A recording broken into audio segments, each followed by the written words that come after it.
We've all heard the phrase, "No good deed goes unpunished." But for Maya Linley, a struggling waitress at a forgotten roadside diner in Nevada, a simple act of kindness didn't just bring punishment, it brought the entire world crashing down on her front step. She spent 30 days secretly feeding a starving, mute boy she found shivering by the dumpsters. She thought he was a runaway. She thought she was keeping him safe. She was wrong, because when 3 military-grade Black Hawk helicopters descended on her parking lot, blocking out the sun, Maya realized she hadn't been feeding a beggar. She had been hiding the most hunted child in America. This is the true story of the boy in the alley and the day the sky fell. The Bluebird Diner didn't have customers, it had survivors. Situated on a lonely stretch of Highway 50, often called the loneliest road in America, the diner was a beacon of flickering neon for long-haul truckers, drifting tourists, and locals who had nowhere else to be. Maya Linley wiped the counter with a rag that smelled faintly of bleach and old grease. It was 10:15 p.m. on a Tuesday in mid-October. The wind was howling outside, rattling the single-pane windows that hadn't been replaced since the Carter administration. Maya was 28, but the dark circles under her eyes and the callus on her writing finger made her look older. She was tired, bone-tired, the kind of exhaustion that sleep doesn't fix because it comes from worrying about rent, about her transmission slipping in her '04 Honda Civic, and about whether she'd ever make it out of this Dust Bowl town. "Hey Maya, coffee's burning!" The shout came from the kitchen. It was Stan, the owner. Stan was a good man, but he watched his inventory like a hawk. He counted ketchup packets. "I got it, Stan," Maya called back, her voice raspy. She moved to the pot, poured the sludge down the sink, and started a fresh brew. It was when she went to take the trash out the back door that she first saw him. The back of the Bluebird was a graveyard of broken pallets and overflowing dumpsters. The motion sensor light flickered on, buzzing angrily. Maya tossed a heavy black bag into the bin, wiping her hands on her apron. She was about to turn back inside when a scuffing sound stopped her. It came from behind a stack of empty cooking oil drums. "Hello?" Maya asked, her hand instinctively going to the heavy set of keys in her pocket. "Stan's got a shotgun, just so you know." Nothing. Just the wind whistling through a crack in the siding. Maya took a step closer. She wasn't brave, but she was curious. And in a town this small, usually, the things in the alley were just stray cats or raccoons. She peeked around the drums. It wasn't a raccoon. Huddled in the gap between the drum and the brick wall was a boy. He couldn't have been more than 7 or 8 years old. He was curled into a tight ball, knees pulled to his chest, shaking so violently his teeth were audibly chattering. He wore a dirty, oversized grey hoodie that swallowed his small frame and jeans that were torn at the knees. But it was his feet that caught Maya's eye. He was wearing canvas sneakers that were worn through to the socks, soaking wet from the earlier rain. "Hey," Maya said, her voice dropping to a whisper. She crouched down, keeping a safe distance. "You okay, kid?" The boy looked up. Maya froze. His face was smeared with grime, his hair matted with leaves, but his eyes were piercing. They were a startling icy blue, too intelligent, too alert for a child in this situation. He didn't speak. He didn't cry. He just stared at her with a terrifying intensity, like a cornered animal assessing a predator. "Where are your parents?" Maya asked gently. The boy said nothing. He didn't even blink. "Are you hungry?"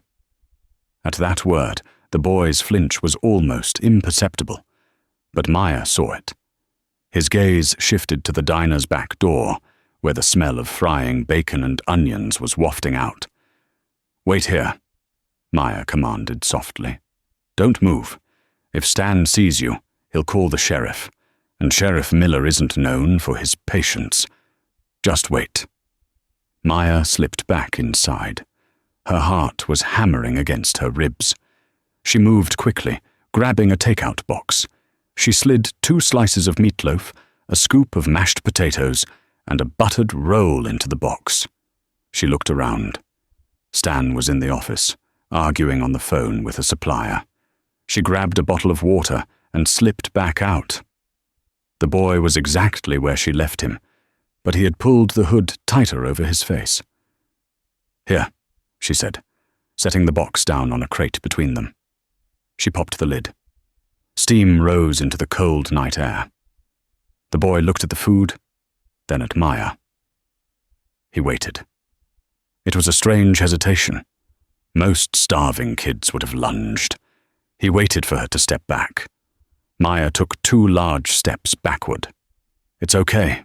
Eat." The boy moved with shocking speed. He didn't eat like an animal. He ate with a desperate efficiency. He used the plastic fork she provided, his hands shaking, but he didn't drop a crumb. "What's your name?" Maya asked while he ate. Silence. "Can you speak?" The boy paused, a piece of roll halfway to his mouth. He looked at her, his eyes welling up for the first time. He shook his head slowly. "No." "Okay," Maya exhaled. "That's okay. You don't have to talk." When he finished, he placed the fork neatly in the box and closed the lid. He looked at Maya, and for a second, the hardness in his face softened. He nodded, a single distinct nod of thanks. Then, before Maya could ask where he was sleeping, he scrambled up and bolted into the darkness of the woods behind the diner. "Wait!" Maya called out. But he was gone. She stood there for a moment, the cold seeping into her uniform. She felt a strange heaviness in her gut. That boy wasn't just homeless. The way he moved, the way he watched her. He was hiding. Maya went back inside, unaware that she had just made the most dangerous decision of her life. For the next 3 days, he didn't show up. Maya found herself checking the back door every 20 minutes, her anxiety spiking every time a truck backfired on the highway. She told herself it was better this way. He was probably just passing through. But on the 4th night, raining sheets of ice, he was there. He was shivering harder this time. His lips were a pale shade of blue. "Jesus," Maya hissed, rushing back inside to grab a blanket from her car, an old wool thing she kept for emergencies. She grabbed a bowl of hot chili and ran back out. She draped the blanket over his shoulders. He stiffened, flinching as if he expected a blow, but then relaxed into the warmth. "You're going to freeze to death out here," Maya whispered, crouching in front of him. "You need to come inside, just for an hour. I can hide you in the storage closet." The boy shook his head violently. His eyes widened in panic. He pointed to the highway, then made a slashing motion across his neck. Maya frowned. "Someone is looking for you? Someone bad?" He nodded. Okay, no inside. But you can't stay here." She looked around. The Bluebird had an old shed about 50 yards back, near the tree line. It used to hold a generator, but now it was just filled with old tires and spider webs. It was dry, though. "Come with me," she beckoned. She led him to the shed. It wasn't the Ritz, but it was out of the wind. She brought him an old battery-operated lantern. "I'm Maya," she said, pointing to her name tag. "Since you won't tell me your name, I'm going to call you Arthur. You look like an Arthur, like a serious old man." The boy's lip twitched, a ghost of a smile. He didn't object. From that night on, the routine was set. Maya worked the dinner shift, from 4 p.m. to midnight. Around 10 p.m., when the rush died down, she would sneak out the back with a mistake order. A burger cooked too well, a soup that was too cold, or sometimes fresh food she paid for herself and hid in a napkins pile. Arthur was always waiting. Over the next 2 weeks, Maya learned to read him. He wasn't just mute, he was terrified of noise. If a semi-truck used its air brakes nearby, Arthur would cover his ears and rock back and forth. If a police siren wailed in the distance, he would vanish into the woods and not return for hours. She also noticed things that didn't add up. One evening, while he was eating a slice of cherry pie, she noticed his hands.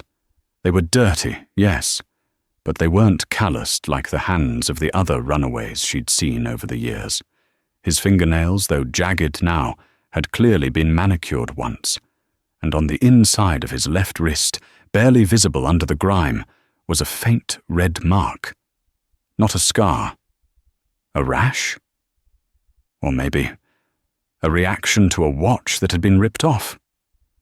"Arthur," she said one night, sitting on an overturned bucket while he ate, "I need to know something.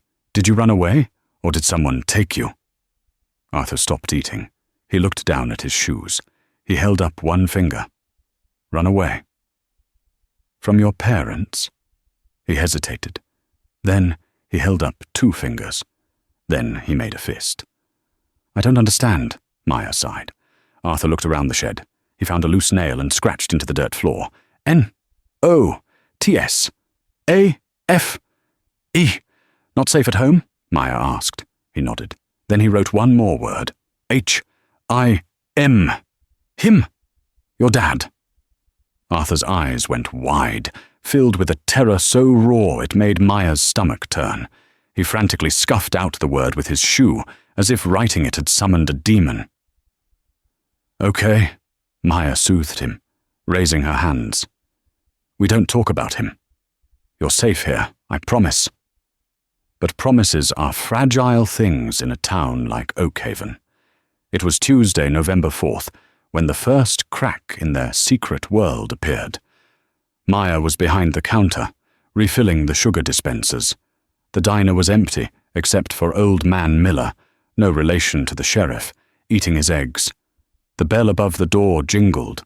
The man who walked in didn't look like a local. He was wearing a suit, but it was cheap, ill-fitting. He had slicked back grey hair and eyes that looked like wet stones. He didn't sit at a booth. He walked straight to the counter. Maya put on her customer service smile. "Coffee? Or can I get you a menu?" The man didn't smile back. He reached into his jacket pocket and pulled out a flyer. He slid it across the Formica counter. "I'm looking for a boy," the man said. His voice was like gravel. "Have you seen him?" Maya looked down. The flyer was simple. Missing. No name. Just a photo. It was a school photo. The boy in the picture was clean. His hair was combed. He was wearing a navy blue blazer with a crest on the pocket. He was smiling, but the smile didn't reach his eyes. It was Arthur. Maya's heart stopped. The blood drained from her face so fast she felt dizzy. She knew she had a split second to react. If she hesitated, he would know. "Cute kid," Maya said, forcing a bored tone. She slid the flyer back. "Can't say I have. We mostly get truckers here, not private school kids." The man stared at her.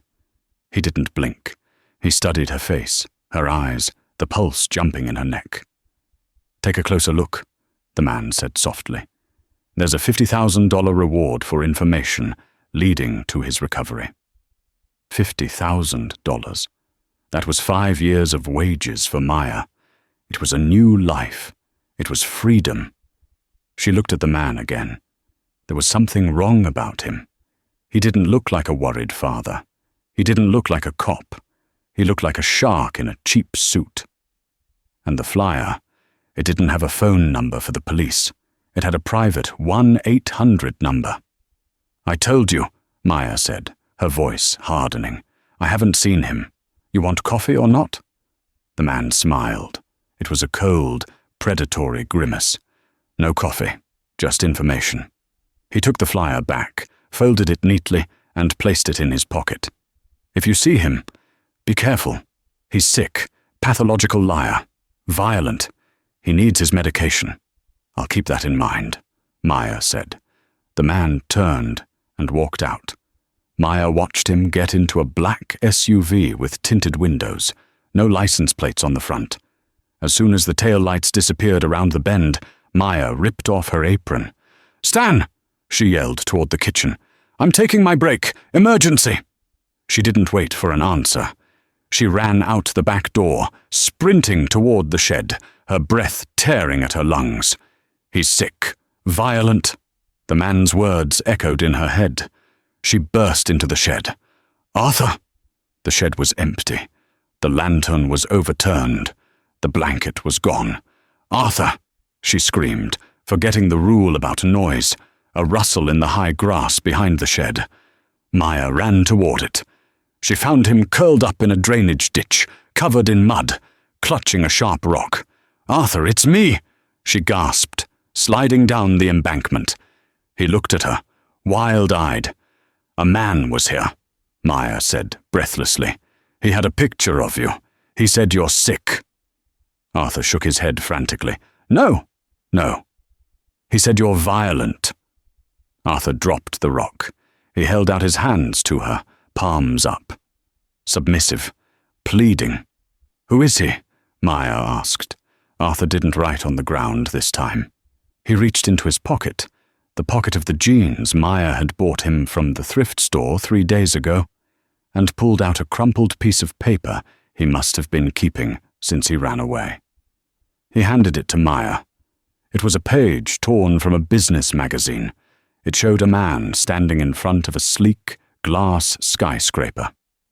The man was handsome, powerful, with the same icy blue eyes as Arthur. The headline read, "Sterling Industries CEO Harrison Sterling, the man who owns the future." Arthur pointed to the man in the picture. Then he pointed to himself. Maya felt the world tilt. Harrison Sterling, one of the richest men on the planet, defense contractor, tech mogul, a man with more power than the president. "That's your father?" Maya whispered. Arthur nodded. Tears streamed down his dirty face. Maya looked at the boy, then back at the diner. She wasn't just hiding a runaway. She was hiding the heir to an empire. And the man in the cheap suit wasn't a cop. He was a cleaner. "Okay," Maya said, her voice shaking but resolute. "Okay. We need to move you. The shed isn't safe anymore." She didn't know it yet, but the clock had already started ticking down. They didn't have days anymore. They had hours. Maya's car, a rusted silver Honda Civic that rattled when it idled, was parked behind a dense cluster of pines a mile down the road from the diner. She had bundled Arthur into the back seat, covering him with a pile of laundry she'd been meaning to take to the laundromat for a week. "Stay down," she whispered, her eyes glued to the rearview mirror. "If we get pulled over, you don't make a sound. You understand?" A small hand emerged from the laundry pile and gave a thumbs up. Maya drove 10 miles under the speed limit, taking back roads that were little more than gravel strips cutting through the Nevada scrub. Her destination wasn't her apartment. That was the first place they would look if the man in the cheap suit traced her license plate. Instead, she headed for the boneyard. It was an acre of land owned by her uncle, who had passed away 2 years ago, leaving the property in legal limbo. There was a single-wide trailer there, off the grid, surrounded by the rusted husks of old tractors and pickup trucks. No electricity, just a propane heater and a water tank. She parked the car inside an old barn, pulling the heavy wooden doors shut. Total darkness. "We're here," she said. Inside the trailer, Maya lit a kerosene lamp. The light threw dancing shadows against the wood-paneled walls. Arthur sat on the dusty floral couch, clutching his knees. He looked smaller than ever. "Okay," Maya said, pacing the small strip of linoleum floor. "We need to talk, real talk. No more charades." She found a notepad and a pen in a junk drawer. She sat down next to him. "You said your dad is Harrison Sterling, the billionaire." Arthur nodded. And you ran away because you're not safe? Nod. Why? Maya asked. Rich kids don't run away to live in dumpsters behind diners in Nevada unless something horrific is happening. Did he hit you? Arthur hesitated. He took the pen. His hand was trembling so hard the tip of the pen tapped a rhythm against the paper. He wrote, Mom. Your mum? Maya asked. Catherine Sterling. I remember reading about her. She died last year. Car accident in the Alps, right? Arthur squeezed his eyes shut. A single tear leaked out. He shook his head violently. He slashed the pen through the word accident he hadn't even written yet. He wrote, pushed. Maya felt a chill that had nothing to do with the drafty trailer. She was pushed off the road, Arthur wrote again. Off the balcony. Maya stopped breathing for a moment. The official story had been a tragedy, a icy road, a failed brake line. But Arthur was saying something else. I saw. The two words hung in the air like smoke. You saw your father push her, Maya whispered, her voice barely audible. Arthur nodded. He started writing faster now, the words tumbling out in a messy scrawl, as if he had been holding this poison inside him for a year, and it was finally bursting out. He wanted the key. She hid it. She said no. He pushed her. She fell. He saw me watching. The key? Maya asked. What key? Arthur tapped his own head. Then he pointed to his heart. He didn't write anything else about the key. Instead he wrote, He says I am sick. He says I imagined it. He put me in the clinic, the white room. He institutionalized you, Maya realized, horror dawning on her. To keep you quiet, to discredit you if you ever talked. Pills make me forget. I stopped eating them. I escaped. Maya looked at the boy. He wasn't just a witness to a murder. He was a loose end that could topple a multi-billion-dollar empire. Harrison Sterling was currently lobbying for a massive government defense contract, Project Aegis. Maya had seen it on the news in the diner. If it came out that he had murdered his wife. The man at the diner today, Maya said. Do you know him? Arthur wrote. Graves. Is he a policeman? Cleaner. He buries things. Maya stood up and walked to the window, peering out through the cracked blinds. The desert was pitch black. The wind howled, sounding like distant voices. She had dragged herself into a war she couldn't possibly win. She was a waitress with $400 in her bank account. Harrison Sterling had satellites. We need to go to the police, Maya said, turning back to him. Arthur jumped off the couch, shaking his head frantically. He ran to her, grabbing her hands, his eyes wide with panic. Sheriff paid. Sheriff Miller is on his payroll, Maya asked, skeptical. Miller was a jerk, but was he corrupt?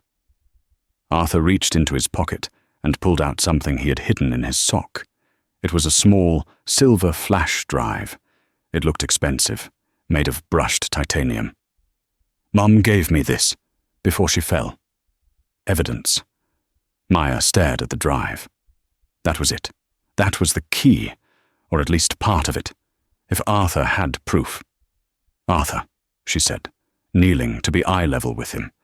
If we have this, we can go to the FBI, not the local cops, the feds, in Salt Lake City. That's 4 hours away. Arthur looked at the drive, then at Maya. He seemed to be weighing her soul. Finally, he nodded. Okay, Maya said. We leave at first light. We take my uncle's old truck. They might be looking for the Civic.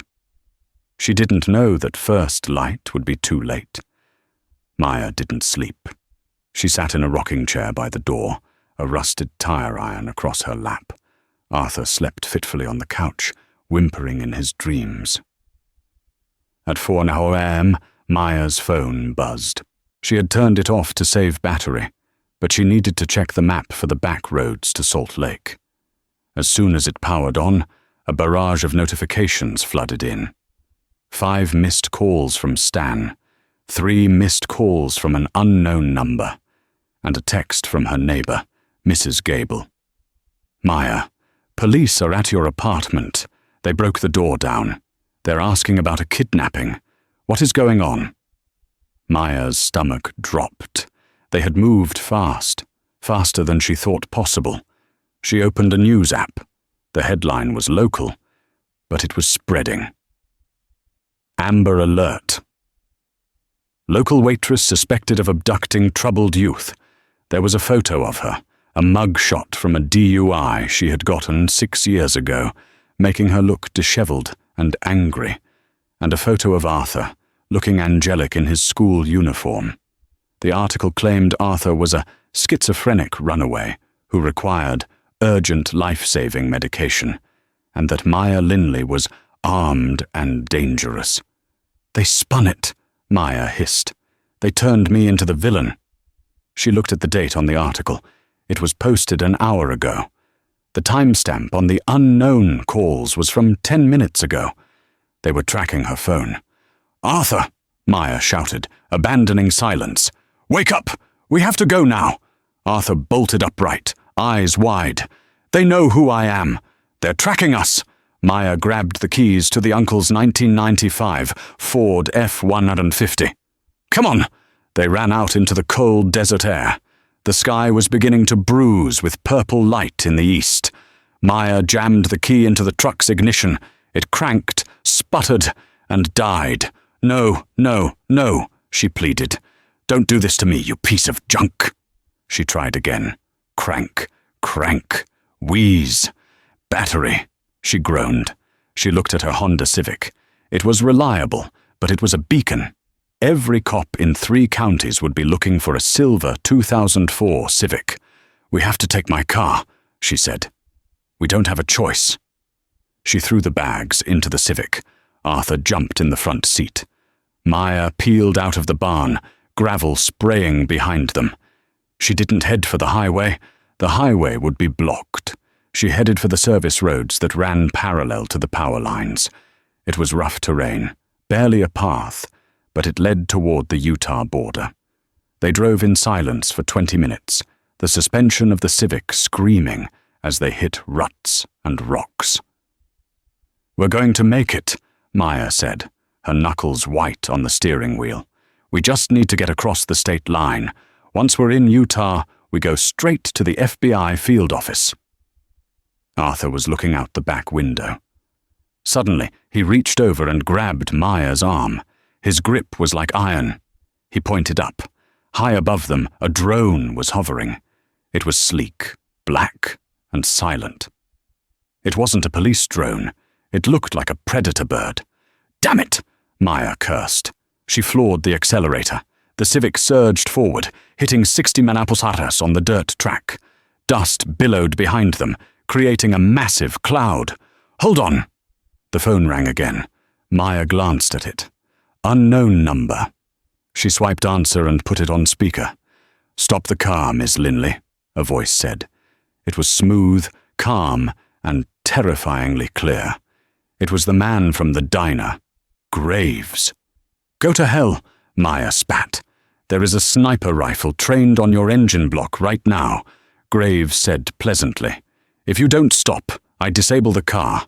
If the car flips at that speed, the boy dies. You don't want the boy to die, do you? You seem like a caring person." Maya looked in the mirror. Behind the dust cloud, she saw the glint of headlights.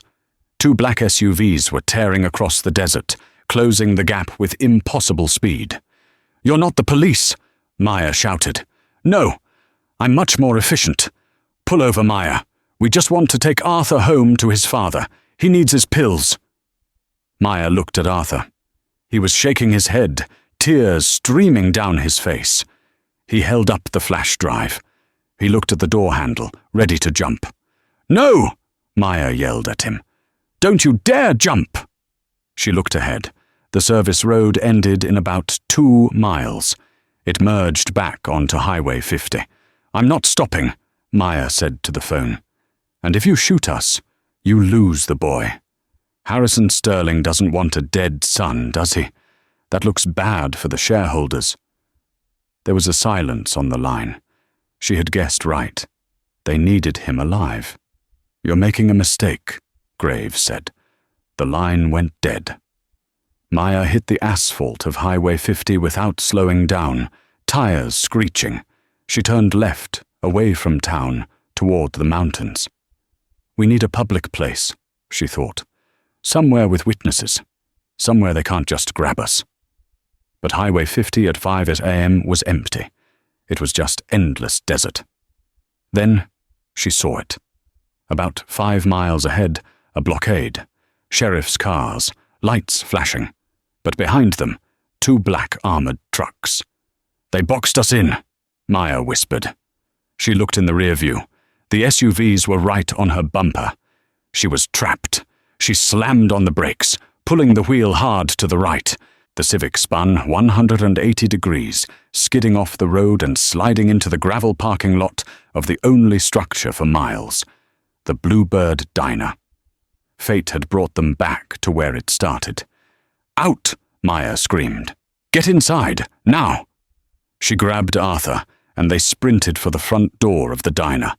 Maya fumbled with her keys, her hands shaking so bad she dropped them. "Maya!" Arthur pointed. The SUVs were slowing down, pulling into the lot to block the exit. She found the key, jammed it in, and threw the door open. They tumbled inside, locking the deadbolt behind them. It was a flimsy lock. It wouldn't hold them for long. "The back," Maya said. "We go out the back, through the woods." They ran through the kitchen. Maya pushed open the back door. She stopped dead.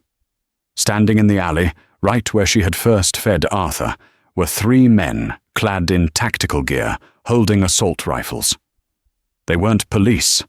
They wore black uniforms with no insignias. They raised their weapons. Maya slammed the door shut and locked it. "We're surrounded," she gasped, sliding down to the floor. The smell of stale coffee and grease surrounded them. The diner, once her prison of boredom, was now literally a cage. Arthur sat next to her. He reached into his pocket and pulled out a small notepad.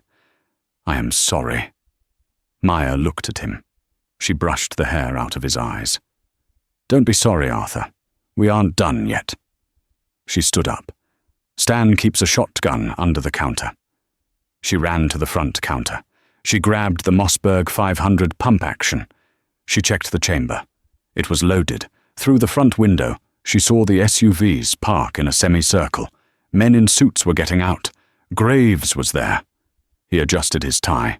He walked to the center of the parking lot and pulled out a megaphone. "Maya Linley!" His amplified voice boomed, echoing off the diner walls. "Send the boy out. Walk out with your hands up and you walk away alive. You have 1 minute." Maya crouched behind the counter.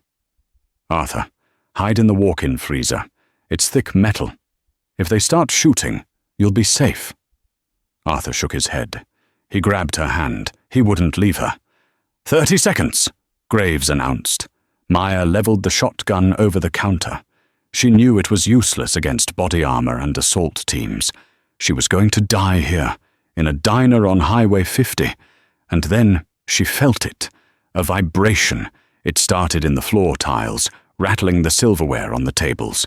Then the ketchup bottles began to dance. The sound came next. A low, rhythmic thump-thump-thump that grew louder with every second, drowning out the wind, drowning out Graves's voice. Maya looked out the window. Graves looked up. The men in the tactical gear looked up. The sky, previously empty, was suddenly filled with dark shapes. The noise became deafening. It wasn't just one helicopter. It was a formation. 3 UH-60 Black Hawks, painted in matte black, roared over the ridge.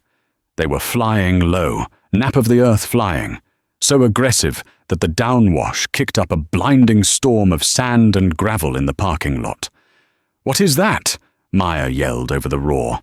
"Is that your dad?" Arthur looked out the window. His face went pale. He shook his head. "No." Graves and his men seemed confused. They were backing away, shielding their eyes from the dust. Graves was yelling into his phone, looking angry. The lead helicopter flared, its nose pitching up as it came to a hover directly over the diner's parking lot. The sheer force of the wind cracked the front window of the diner. Ropes dropped. Fast ropes. Men began to slide down. But these weren't the same type of men as Graves' private security. These men moved differently. They were heavier. Their gear was bulky. They wore multicam camouflage, not black. They had distinct patches on their shoulders.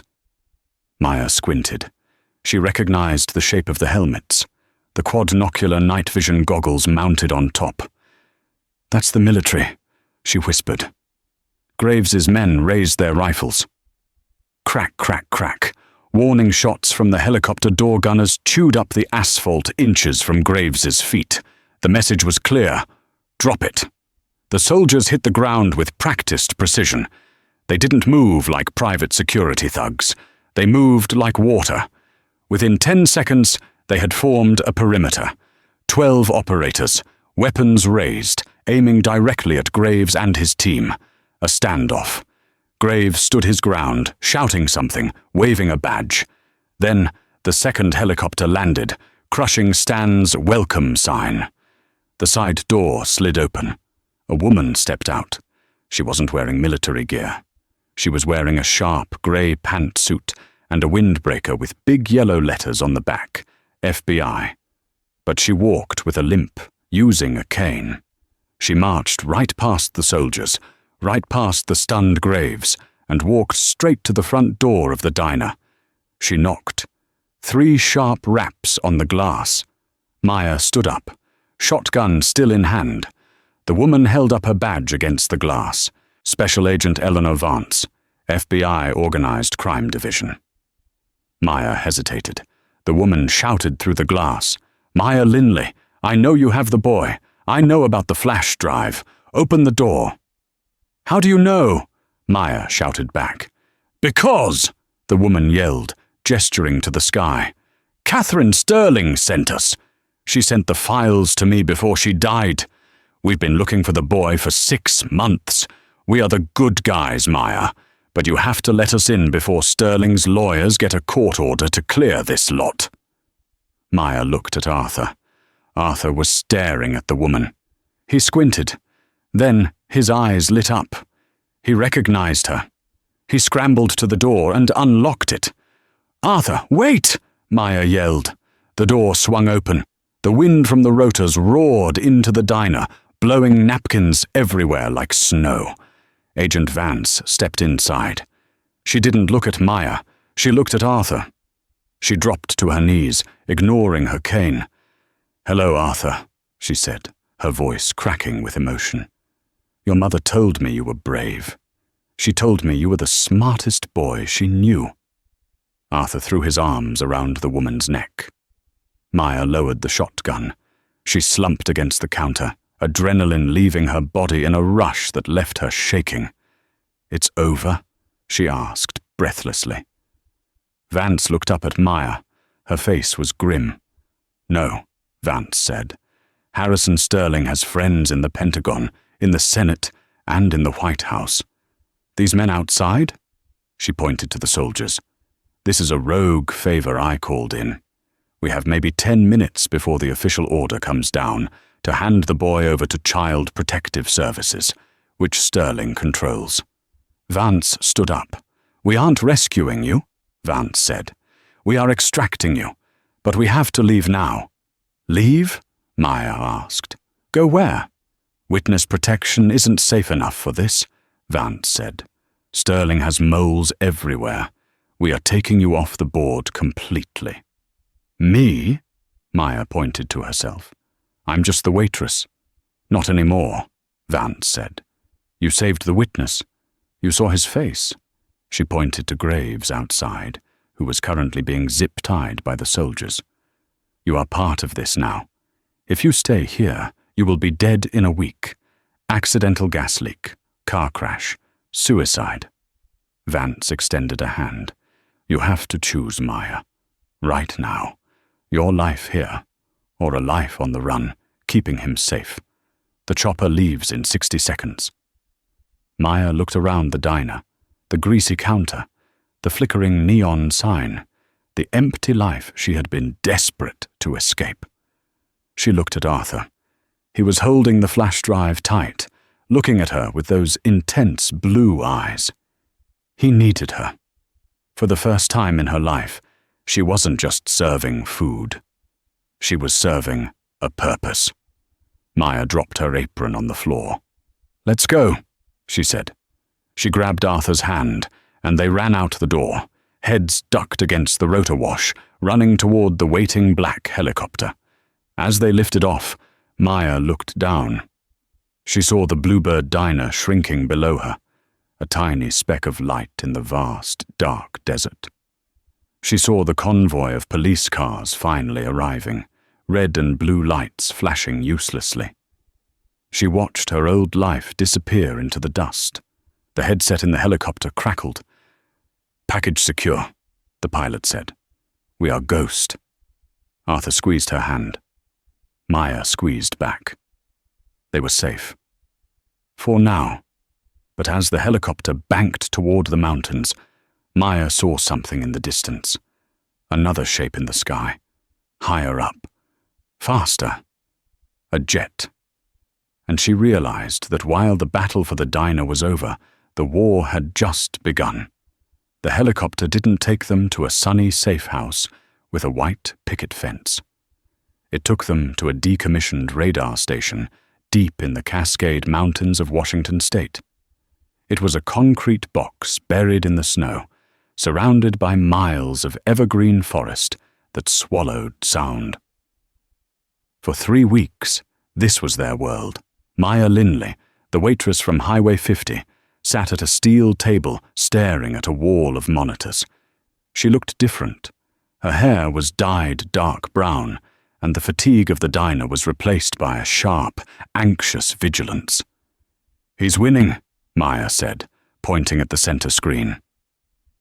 On the news, Harrison Sterling was standing at a podium in front of the Capitol building. He looked grieving, dignified. The chyron beneath him read, "Billionaire pleads for return of kidnapped son." "He's spinning it perfectly," Agent Eleanor, formerly Vance, said, limping into the room with 2 mugs of black coffee. "He claims you're a deranged fan who became obsessed with his family. He has witnesses from your town claiming you talked about wanting to steal a child. He's painting you as the villain to discredit anything Arthur says." "What about the drive?" Maya asked. "You said it was the key." "It is," Eleanor sighed, sitting down heavily. "But it's encrypted with a rolling, chaotic cipher. Military grade. My tech guys at the Bureau, the ones I trust, have been hammering at it for weeks. Until we crack it, it's just a piece of metal. And without it, it's your word against the man of the year." In the corner of the room, Arthur sat on a beanbag chair, reading a college-level history textbook. He wasn't the scared boy from the alley anymore. He was clean, fed, and safe, but his eyes were glued to the screen where his father was speaking. He stood up, walked over to the keyboard at the main terminal, and tapped Maya on the shoulder. "You know the password?" Maya asked, hopeful. Arthur shook his head. He typed, "Not a password, a biometric." "Fingerprint?" Eleanor asked. "Retina?" Arthur typed. "Heartbeat." Eleanor froze. "A cardiac rhythm key? That's experimental tech. You need the user's specific heart signature to unlock it." Mom's heart. The room went silent. Catherine Sterling was dead. If the drive required her live heartbeat to unlock, the evidence was buried with her. "There has to be a backup," Maya said, desperation creeping into her voice. "Your mum was smart. She wouldn't lock the evidence away forever." Arthur closed his eyes. He thought back to the night on the balcony. The argument. The way his mother had hugged him one last time before she went out to confront his father. She had whispered something to him. At the time, he was too scared to understand. Tu es mon cœur, Arthur. Toujours. You are my heart, Arthur. Always. Arthur's eyes snapped open. He grabbed Maya's wrist. He placed his own hand over his heart. You? Maya whispered. Arthur nodded. He was her son. They shared genetic markers. But more than that, Sterling Industries had been experimenting with familial biometric syncing. Hook him up, Eleanor ordered, grabbing a medical sensor from the medkit. It's a long shot. But if the algorithm allows for familial variants... They attached the sensors to Arthur's chest. The monitor beeped. Thump, thump, thump, thump. Eleanor plugged the drive into the reader. The screen flashed red. Access denied.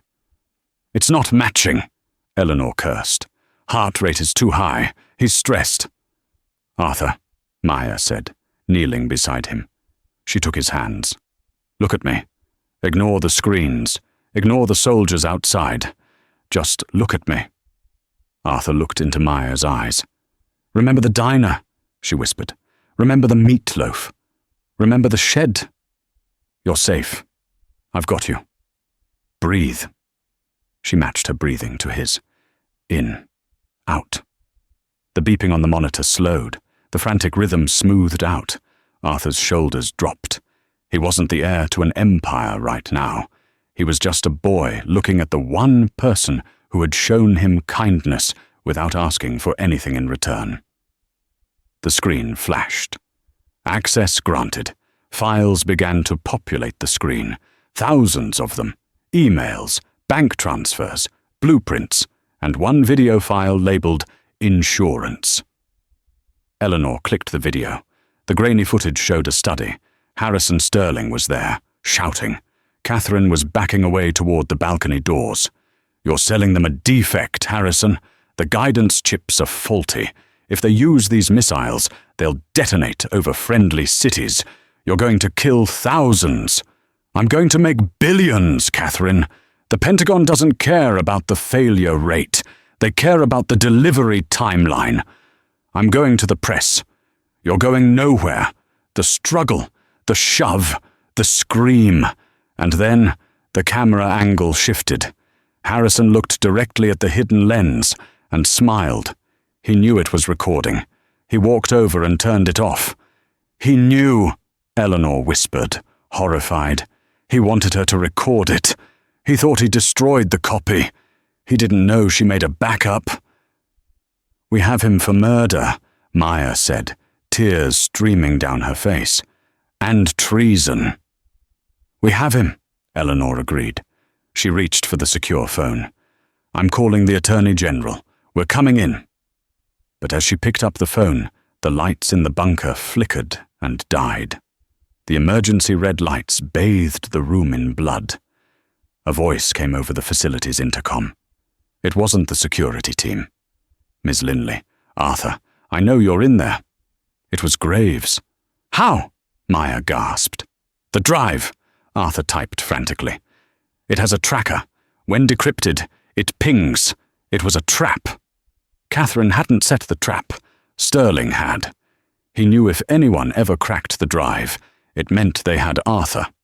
They found us, Eleanor said, drawing her service weapon. Get to the back exit. The escape tunnel leads to the snowmobiles. Boom!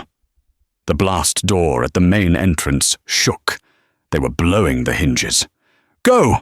Eleanor screamed. I'll hold them off. We're not leaving you, Maya yelled. You have the drive. Eleanor shoved the USB into Maya's pocket. This is the only thing that matters. If you get caught, the truth dies. Run! Maya grabbed Arthur's hand.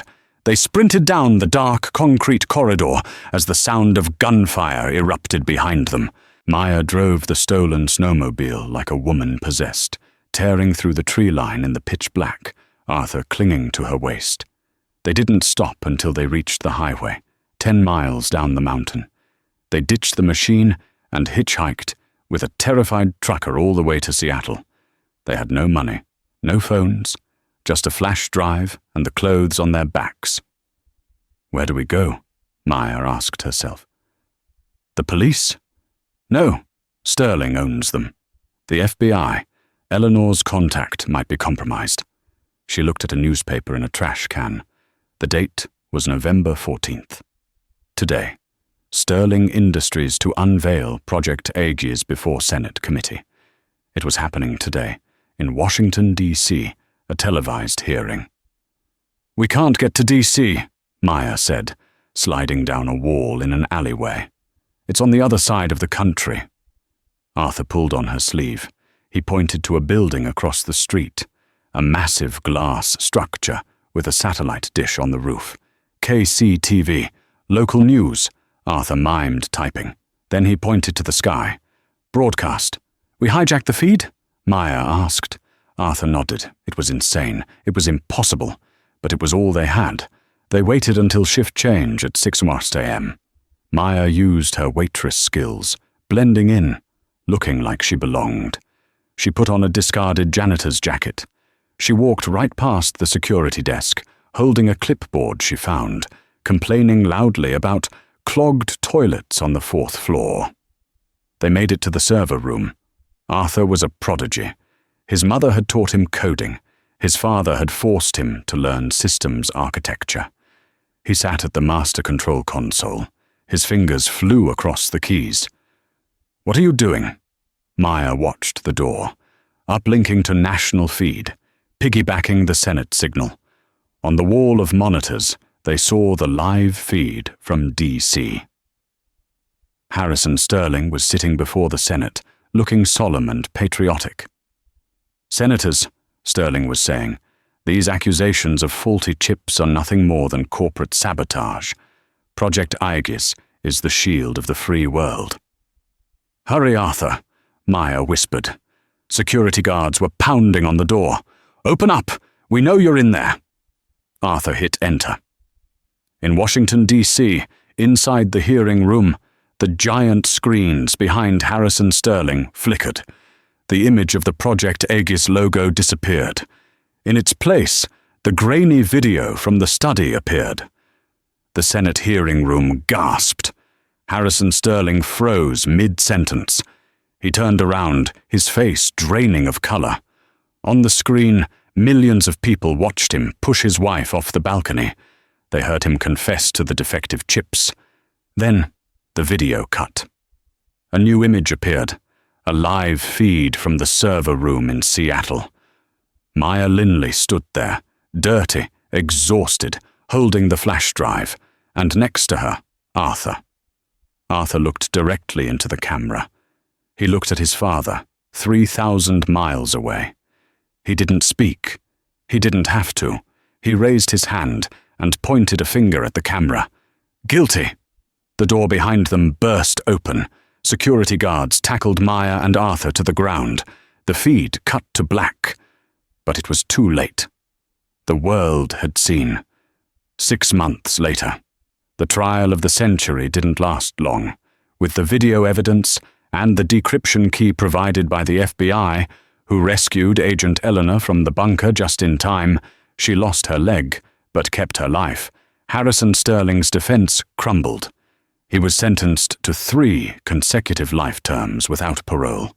Sterling Industries was dissolved, its assets frozen and liquidated to pay reparations.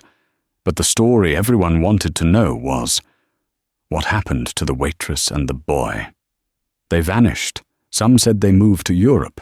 Others said they were in witness protection in Nebraska. The truth was quieter. In a small coastal town in Maine, a new bakery opened up. It was called the Bluebird. The owner was a woman named Sarah. She was kind, hard-working, and made the best blueberry scones in the county. She had a son. His name was Leo. Leo didn't talk much, but he was brilliant. He helped with the accounts, fixed the ovens when they broke, and after school, he sat at the counter doing his homework. One rainy Tuesday afternoon, the bell above the door jingled. A woman walked in. She walked with a prosthetic leg and a cane. She sat at the counter. "Coffee," she said. "Black."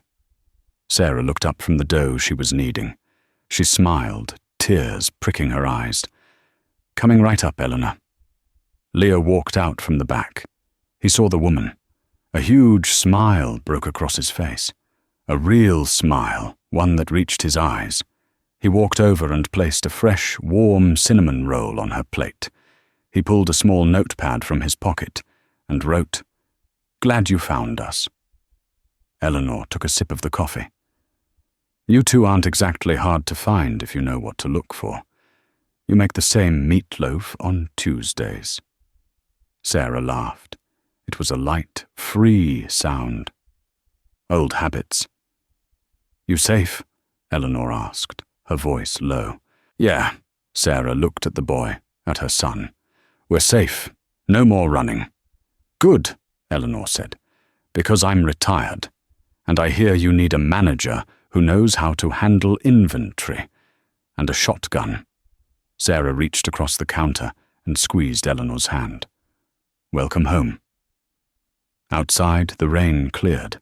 A sliver of blue sky appeared over the Atlantic. The nightmare was over. The waitress and the boy had walked through the fire, and on the other side, they found the one thing money couldn't buy: a family. That is the story of Maya Linley and the boy in the alley. It's a reminder that courage doesn't always roar. Sometimes, courage is just a tired waitress opening a back door on a cold night and sharing a meal. It's a reminder that even when the most powerful forces in the world are against you, the truth and love can still win. They tried to bury the truth, but they forgot one thing. Truth is like a seed. If you bury it, it grows. Maya didn't want to be a hero. She just didn't want a child to go hungry. And in doing so, she saved herself. If this story kept you on the edge of your seat, please hit that like button. It really helps the channel grow and lets me know you want more real-life thrillers like this one. What would you have done if you found Arthur in that alley? Would you have walked away? Or would you have risked it all? Let me know in the comments below. And if you haven't already, subscribe and turn on the notification bell so you never miss a story. I'll see you in the next video. Stay safe out there.